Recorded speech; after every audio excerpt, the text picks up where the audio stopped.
सिर्फ मैगी बनाने वाली बहू। हे भगवान, इस बार तो गर्मी ने हालत खराब कर दी है। कूलर के सामने बैठे रहो तो ठीक है, जरा सा हटो तो गर्मी लगने लगती है। पंडित जी लीजिए, थोड़ा ठंडा पानी पीजिए। कमला गर्मी से परेशान कूलर के सामने बैठी थी। पंडित जी पानी पीते हैं। बताइए पंडित जी, और कितना समय लगाएंगे आप मेरे छोटे बेटे अर्जुन के लिए एक अच्छी लड़की ढूंढने में? मेरी तो बस एक ही शर्त है, लड़की घर के कामों में, खासकर खाना बनाने में निपुण होनी चाहिए। अरे कमला जी, मैंने एक से बढ़कर एक अच्छी लड़कियां देखी हैं आपके अर्जुन के लिए। बस आप एक बार तस्वीरें तो देखिए। पंडित जी इतना कहते हैं कि तभी मीरा पंडित जी के पास आती है। माँ जी, ससुर जी, पंडित जी, आप सभी डाइनिंग टेबल पर बैठ जाइए। दोपहर का खाना तैयार हो गया है, मैंने सब कुछ परोस दिया है। हाँ बेटा, बस आते हैं। चलिए पंडित जी, पहले पेट पूजा कर लेते हैं, फिर बातें करेंगे। सब डाइनिंग टेबल की तरफ बढ़ते हैं। टेबल पर एक शानदार दावत सजी थी। भिंडी की करारी सब्जी, दाल मखनी, मटर पनीर, जीरा राइस, बूंदी का रायता, ठंडा सलाद और गर्मा गर्म फुलके। खाने की महक से पूरा कमरा महक रहा था। राहुल भी अपने कमरे से बाहर आता है। अरे वाह मीरा, आज तो तुमने कमाल ही कर दिया। इतनी भयंकर गर्मी में भी तुमने इतना शानदार खाना बनाया है, मुझसे तो रुका नहीं जा रहा भाई। अरे सच कह रहे हो राहुल, तुम्हारी पत्नी के हाथों में तो जादू है। इतनी गर्मी में किचन में खड़े रहना कोई आसान काम नहीं है। तभी तो मैं कहती हूँ, मेरी बड़ी बहू तो एकदम मास्टर शेफ है, मास्टर शेफ। हर दिन अलग अलग तरह का खाना बनाकर खिलाती है, कभी किसी चीज की कमी नहीं होने देती है। ये कहकर कमला पंडित जी की तरफ देखती है और फिर कहती है, पंडित जी, मुझे मेरे बेटे अर्जुन के लिए भी बिल्कुल ऐसी ही बहू चाहिए जो मेरे परिवार को अच्छा अच्छा खाना बनाकर खिलाए। मुझे तो कोई ऐसी वैसी लड़की नहीं चाहिए, मुझे एक ऐसी बहू चाहिए जो किचन की रानी हो।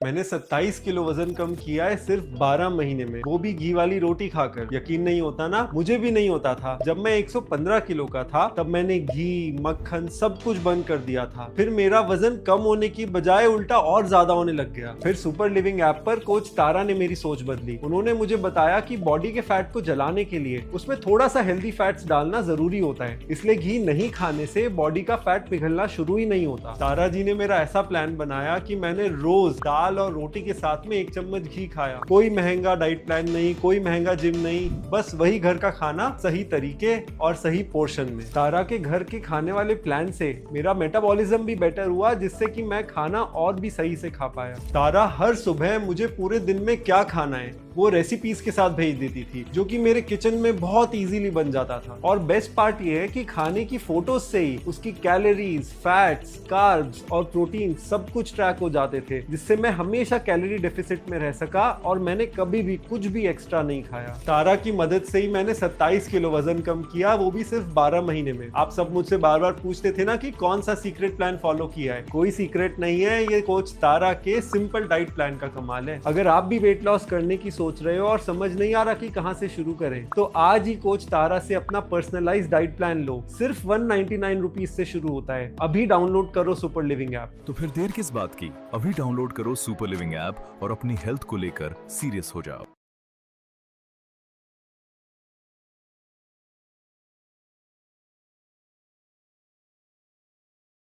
हो। अरे बिल्कुल कमला जी, आपकी बात 100 आने सच है। अन्नपूर्णा जैसी बहू ही तो इस घर को स्वर्ग बनाती है। पंडित जी और कमला बात कर रहे थे, तभी अर्जुन ऑफिस से घर आता है। उसने फॉर्मल कपड़े पहने थे, लेकिन गर्मी की वजह से उसकी शर्ट पसीने से पूरी तरह भीग चुकी थी। उसका चेहरा लाल हो गया था। वो सीधा फ्रिज की तरफ भागता है। उफ, बाहर तो मानो तंदूर जल रहा है। ऐसा लग रहा है जैसे किसी ने मुझे ज्वालामुखी में डाल दिया हो। मेरी तो बाइक की सीट भी इतनी गर्म हो गई कि बैठना मुश्किल हो रहा था। अर्जुन फ्रिज से ठंडे पानी की बोतल निकालकर पानी पीता है और सोफे पर आकर बैठ जाता है। पंडित जी अपने झोले से कुछ तस्वीरें निकालते हैं। हाओ अर्जुन बेटा, सही समय पर आ गए तुम। देखो मैं तुम्हारे लिए कितनी सुंदर लड़कियों की तस्वीरें लाया हूँ। अर्जुन तस्वीरें देखकर अचानक घबरा जाता है। उसके माथे पर पसीना आने लगता है। तभी बिट्टू वहां अपनी बॉल लेकर आता है। चाचू चाचू, आपको कूलर के सामने बैठकर इतना पसीना क्यों आ रहा है? हाँ भैया, बिट्टू सही कह रहा है। क्या बात है, आपकी तबीयत तो ठीक है? अरे पंडित जी, अभी इतनी जल्दी क्या है? मैं जरा फ्रेश होकर आता हूँ, बहुत गर्मी लग रही है। अर्जुन तेजी से अपने कमरे में चला जाता है। मीरा और शालू एक दूसरे को देखकर मुस्कुराती हैं और अर्जुन के पीछे पीछे उसके कमरे में जाती हैं। क्या बात है देवर जी, पंडित जी की लाई तस्वीरें देखकर आपके चेहरे का रंग क्यों उड़ गया? कहीं दाल में कुछ काला तो नहीं?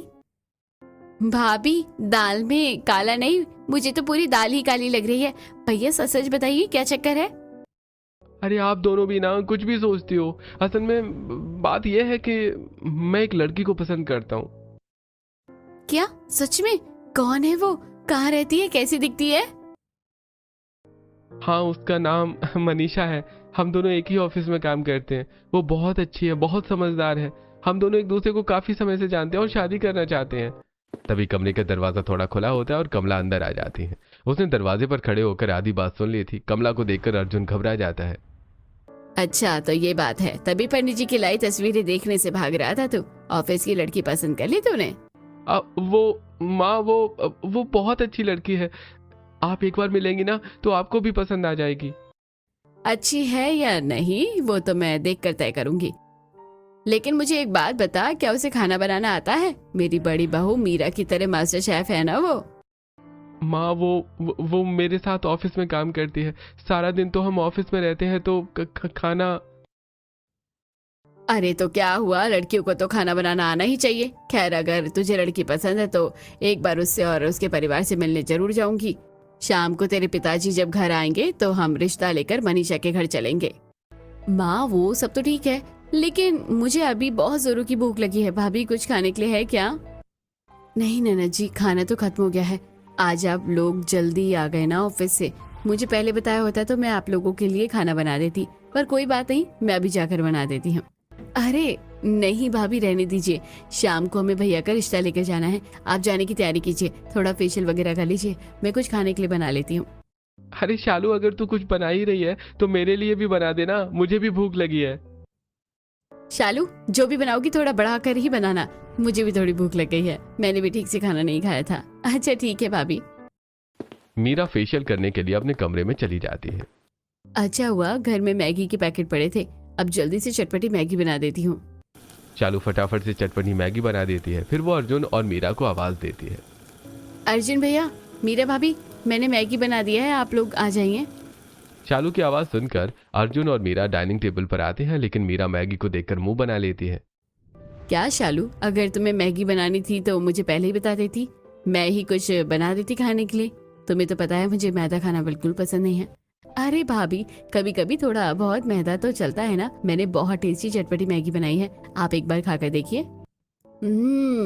ये मैगी तो बहुत टेस्टी है। शालू तुम तो काफी अच्छी मैगी बना लेती हो, अब से मैं तुम्हारे हाथ की ही बनी मैगी खाऊंगी। मीरा मैगी खा रही थी कि तभी बिट्टू भी वहां आ जाता है। मम्मी मम्मी, मैं भी मैगी खाऊंगा। मीरा बिट्टू को भी मैगी खिलाती है। शाम को कमला अपने पूरे परिवार के साथ मनीषा के घर जाती है। आइए बहन जी बैठिए, गर्मी में सफर करके आए हैं, थक गए होंगे, लीजिए थोड़ा ठंडा पानी पीजिए। मनीषा ट्रे में रूह अफ़ज़ा लेकर आती है और रूह अफ़ज़ा पीती है। उसने एक सुंदर सा सूट पहना था जिसमें वो बहुत प्यारी लग रही थी।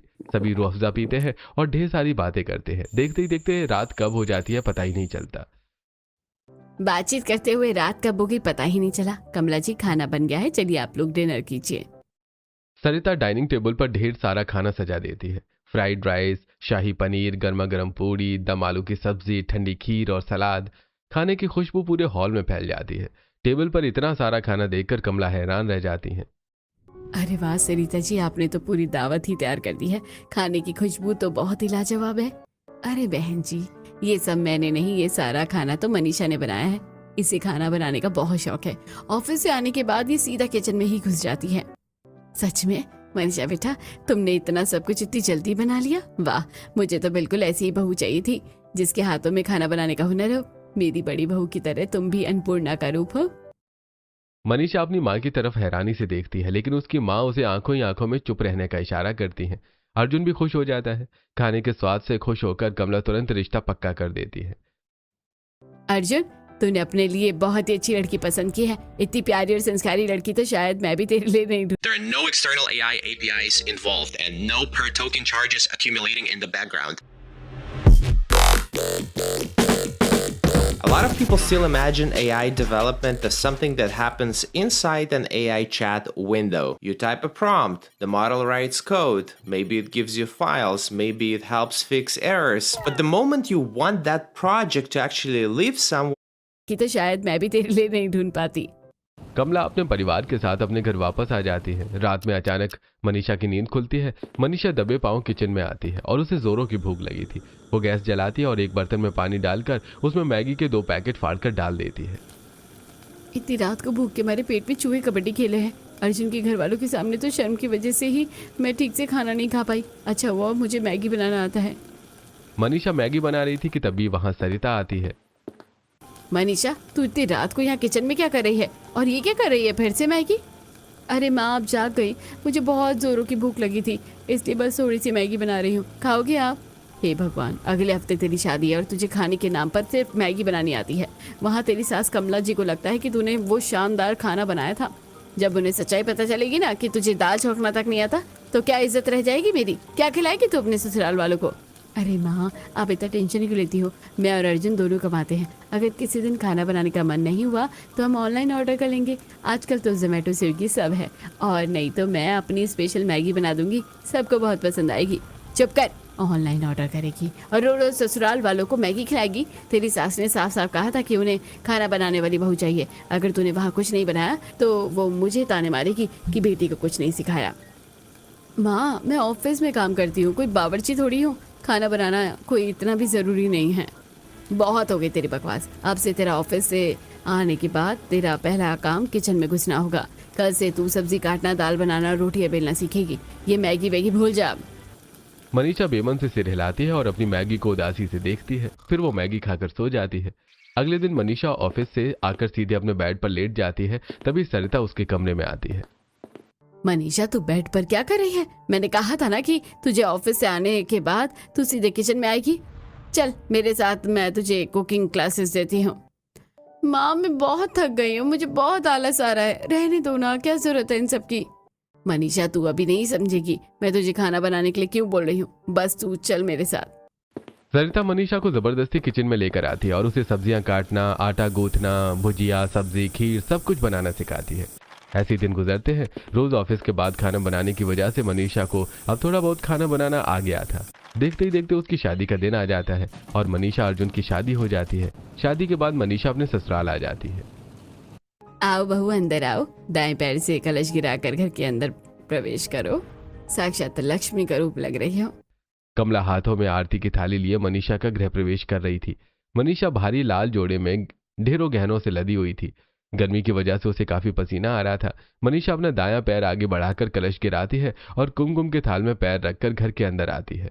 तभी मामा जी, अरे भाई, हमारी तो कल सुबह की ही ट्रेन है। कल हमें वापस अपने अपने घर भी जाना है, तो आज रात का डिनर हम अपनी नई बहू के हाथ का ही खाएंगे। क्यों भाई, सही कहा ना मैंने? शादी की वजह से घर में काफी सारे मेहमान आए हुए थे। मामा जी की बात को सुनकर, बिल्कुल सही कहा भाई साहब, आज ही बहू की पहली रसोई की रस्म करवा लेते हैं। हाँ हाँ, क्यों नहीं। आज आप लोग हैं तो आज ही बहू की पहली रसोई की रस्म कर लेते हैं। मनीषा मनी मन घबरा जाती है। उसका चेहरा हल्का सा उतर जाता है। हे भगवान, मैं शादी की इन रस्मों से पहले ही इतनी थकी हुई हूँ, ऊपर से भयानक गर्मी। इतने सारे लोगों का खाना मैं अकेले कैसे बनाऊंगी? मनीषा परेशान होकर ये सब सोच रही थी। तभी कमला मनीषा का थका हुआ चेहरा देख लेती है। वो प्यार से उसके कंधे पर हाथ रखती है। अरे बहू, अभी तू बहुत थक गई होगी। जा अर्जुन के साथ अपने कमरे में जाकर थोड़ा आराम कर ले। शाम को फ्रेश होकर आराम से रसोई में आना। जी माँ जी, ठीक है। वो अर्जुन के साथ अपने कमरे में जाती है। कमरे में जाने के बाद मनीषा अपना लहंगा चेंज करके सो जाती है। मनीषा गहरी नींद में सो रही थी। तभी बाहर से शालू की आवाज आती है। भाभी, ओ नहीं भाभी, सबको बहुत जोरों की भूख लगी है। माँ आपको रसोई में बुला रही हैं। हाँ शालू, मैं बस आई, अभी आई, तुम चलो। मनीषा अचानक उठकर बैठ जाती है। वो जल्दी से अपने कपड़े ठीक करती है और किचन में पहुंचती है। मनीषा के ससुराल की रसोई काफी बड़ी थी, लेकिन गैस जलने से वहां उमस और गर्मी हो जाती थी। चल मनीषा, आज पहला दिन है, सबको खुश करना है। अच्छा हुआ माँ ने शादी से पहले मुझे कुकिंग क्लासेस दे दी थी। मनीषा फटाफट से काम में लग जाती है और गर्मा गर्म पूड़ी, 3 तरह की स्वादिष्ट सब्जी, खिले खिले पुलाव और मीठे में गाजर का हलवा बनाती है। पसीने से उसका बुरा हाल हो जाता है, उसके बाल माथे पर चिपक जाते हैं। खाना बनाने के बाद मनीषा सबको खाना परोसती है। मनीषा के ससुर मोहन पुलाव खाते हैं, अपनी आंखें बंद कर लेते हैं।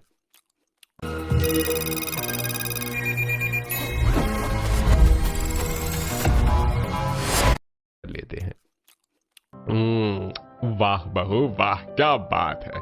तुमने तो बड़े मजे का पुलाव बनाया है। सच में खाना खाकर तो मजा आ गया। सच में कमला, तेरी बहू तो बहुत गुणवान है। खाना एकदम रेस्टोरेंट जैसा स्वादिष्ट है।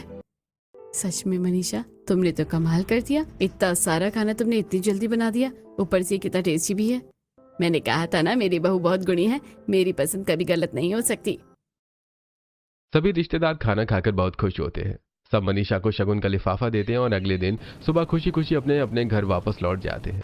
ऐसे ही दिन गुजरते हैं। धीरे धीरे मनीषा अपने ससुराल में ढलने लगी थी।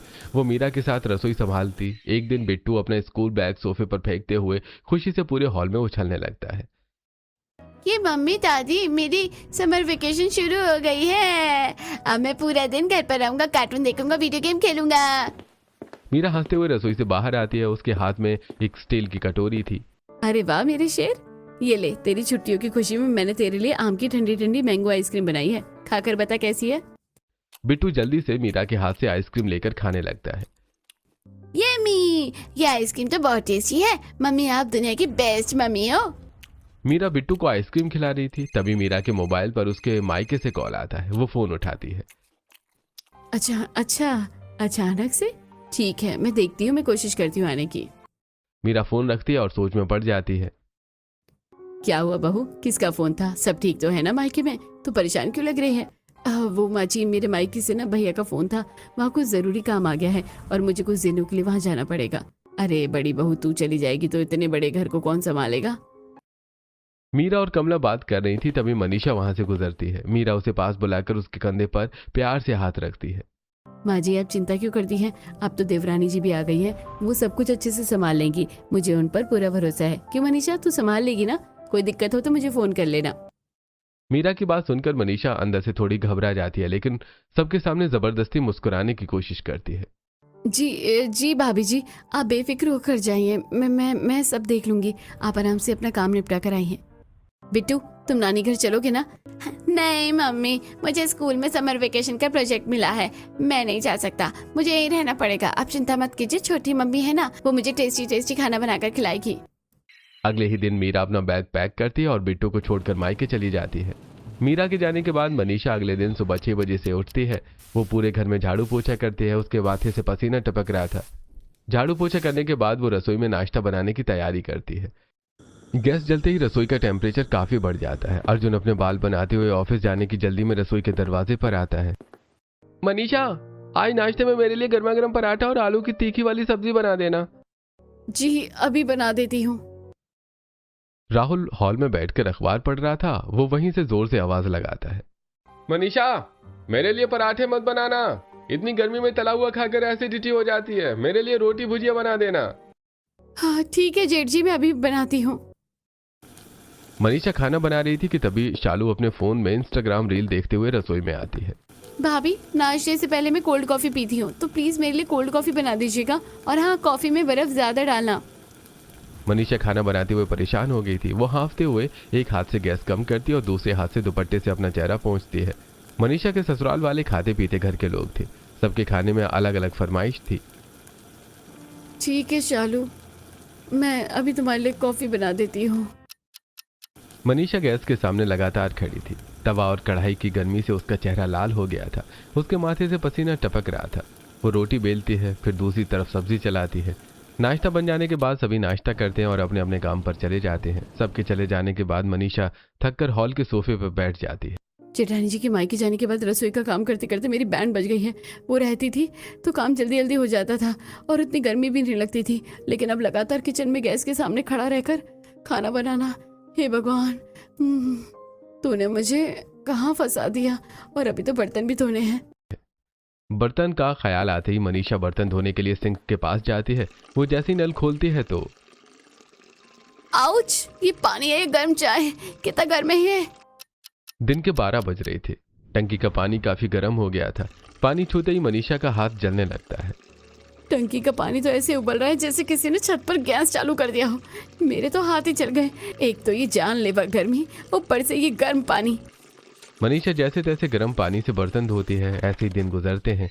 रोज घर के काम और बढ़ती गर्मी की वजह से रसोई में काम करते हुए मनीषा की हालत खराब हो गई थी। एक दिन मनीषा दोपहर में रसोई में सबके लिए खाना बना रही थी। तब मुझसे तो रसोई में 1 मिनट भी खड़ा नहीं हुआ जा रहा। मैंने उस दिन जेठानी जी को मायके जाने से मना क्यों नहीं किया? कोई जेठानी जी को वापस ले आओ। मनीषा ये सब सोचते हुए खाना बनाती है। खाना बनाने के बाद वो कपड़े धोती है और थक कर अपने कमरे के बेड पर बेसुध होकर गिर पड़ती है। घर में काम करके मेरी कमर में दर्द हो रहा है, लेकिन अपना दर्द किसे बताऊं? मनीषा ये सोच रही थी कि तभी उसके मोबाइल पर उसकी पुरानी सहेली रिया का फोन आता है। हेलो रिया, कैसी है तू? मैं ठीक हूँ। तू अपनी बता, नई नवीली दुल्हन, कैसी चल रही है शादीशुदा जिंदगी? क्या बताऊं यार, मेरी तो कमर टूट गई है घर का काम करते करते। जेठानी जी मायके गई हुई हैं और पूरे घर की जिम्मेदारियां मुझ पर आ गई हैं। इतनी गर्मी में दिन भर गैस के सामने तपती रहती हूँ। ऊपर से सबकी अलग अलग फरमाइशें खत्म ही नहीं होती। अरे पागल हो गई है क्या? ऐसे किचन में पूरे दिन खाना बनाती रहेगी ना तो एक दिन बीमार पड़ जाएगी, ड्रिप लगवानी पड़ जाएगी। थोड़ा स्मार्ट बन, कोई शॉर्टकट अपना। आज के जमाने की लड़कियां ऐसे नहीं पिसती हैं।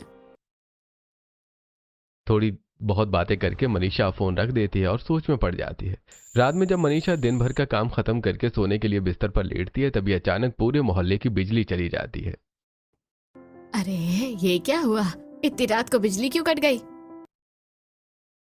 गर्मी से परेशान हो जाती है। बिना पंखे के उसे मच्छर काटने लगते हैं। वो रात के 2-3 बजे तक करवटें बदलती रहती है। गर्मी और उमस की वजह से वो ठीक से सो नहीं पाती है। रात भर न सो पाने की वजह से अगले दिन उसकी आंखें देर से खुलती हैं। वो हड़बड़ाकर उठती है और बाहर आती है। छोटी बहू, सुबह के 10 बज गए हैं और तू अभी सोकर उठ रही है। नाश्ते का तो कोई अता पता नहीं है। माँ जी, वो रात को बिजली कट गई थी ना तो गर्मी के मारे नींद ही नहीं आई, इसलिए आंख देर से खुली। मैं अभी नाश्ता बना देती हूँ। मनीषा रसोई में जाती है। आज उसकी बिल्कुल हिम्मत नहीं थी काम करने की। वो धीरे धीरे सब्जियां काट रही थी। तभी बाहर से बिट्टू की आवाज आती है जो हॉल में बैठकर टीवी देख रहा था। दादी, मुझे बहुत तेज भूख लगी है, मुझे कुछ खाना है। तभी टीवी पर मैगी का ऐड आता है जिसमें बच्चे खुशी खुशी से मैगी खा रहे थे। छोटी मम्मी, मुझे मैगी खाने, मेरे लिए मैगी बना दीजिए। बस 2 मिनट रुको बिट्टू, मैं अभी तुम्हारे लिए मैगी बना कर लाती हूँ। मनीषा तुरंत रसोई में जाती है। अलमारी में मैगी के 2 पैकेट रखे थे। वो गैस जलाती है, पानी उबालती है और सिर्फ 2 मिनट में मैगी बनाकर कटोरी में ले आती है। मैगी देखकर बिट्टू बहुत खुश हो जाता है। ये थैंक यू छोटी मम्मी। वाह, ये तो अच्छा है। ना घंटों गर्मी में खड़ा होना पड़ा, ना पसीना बहाना पड़ा, ना सब्जी काटने का झंझट और ना ही ज्यादा बर्तन गंदे हुए।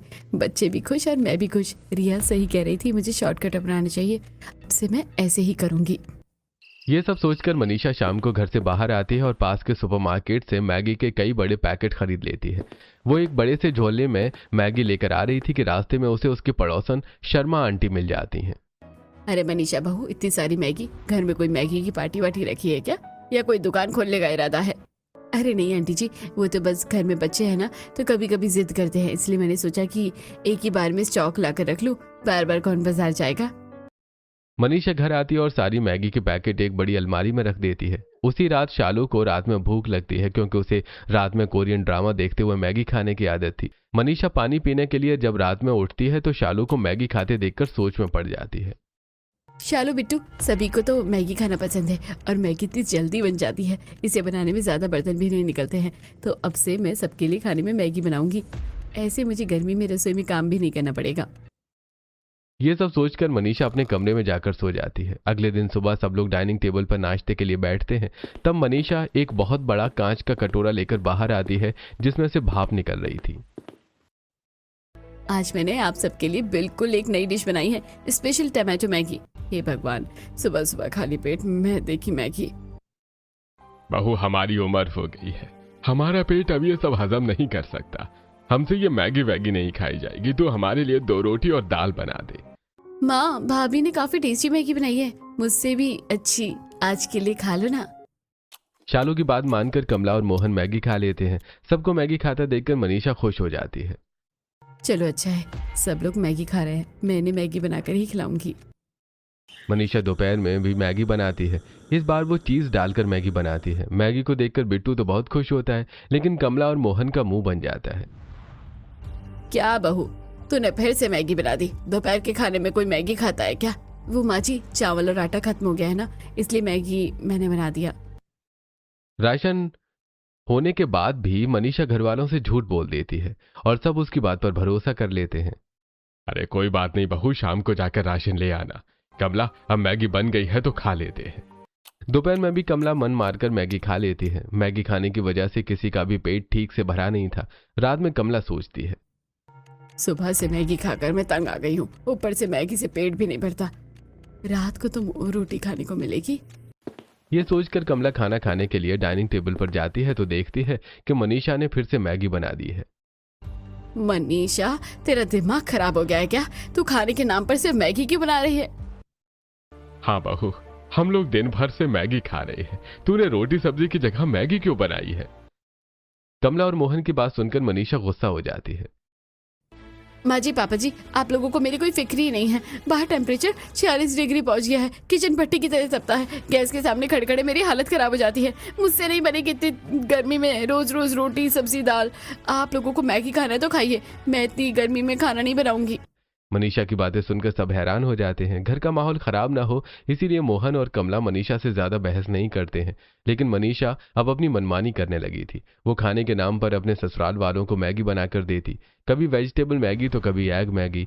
रोज रोज मैगी खा खाकर सब परेशान हो चुके थे। राहुल का पेट खराब रहने लगा था। एक दिन ऑफिस से आने के बाद, माँ आप मनीषा को कुछ कहो ना, मैगी खा खाकर मेरी तबीयत खराब हो गई है। राहुल की बात सुनकर कमला को गुस्सा आता है। वो चुपके से रसोई में जाती है और अलमारी से मैगी निकालती है। जब तक ये मैगी इस घर में रहेगी, बहू कुछ और नहीं बनाएगी। इसका इलाज तो मुझे ही करना पड़ेगा। वो सारी मैगी के पैकेट एक थैले में भरती है और उन्हें ले जाकर पुराने स्टोर रूम में रख देती है।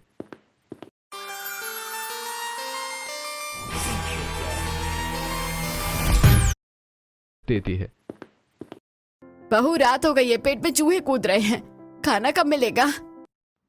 जी माँ जी, बस 2 मिनट में मैगी लाती हूँ। मनीषा रसोई में जाती है। वो मैगी निकालने के लिए अलमारी खोलती है और उसकी आंखें फटी की फटी रह जाती हैं। पूरा डिब्बा और अलमारी बिल्कुल खाली थी। मनीषा घबराते हुए पूरे किचन के डिब्बे छान मारती है। अरे ये क्या, मेरी मैगी कहाँ गई? मैंने तो कल इतना सारा स्टॉक रखा था, अब मैं क्या बनाऊंगी? मनीषा घबराई हुई हॉल में आती है। माँ जी, पापा जी, वो अलमारी में मैगी के पैकेट नहीं मिल रहे हैं। अरे बहू, मैगी नहीं है तो क्या हुआ, तू कुछ और बना ले, हमें बहुत तेज की भूख लगी है।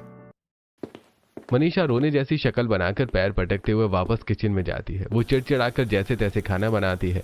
बेमन से बनी दाल में ना नमक सही होता है और ना तड़का। खाना बिल्कुल बेस्वाद बनता है।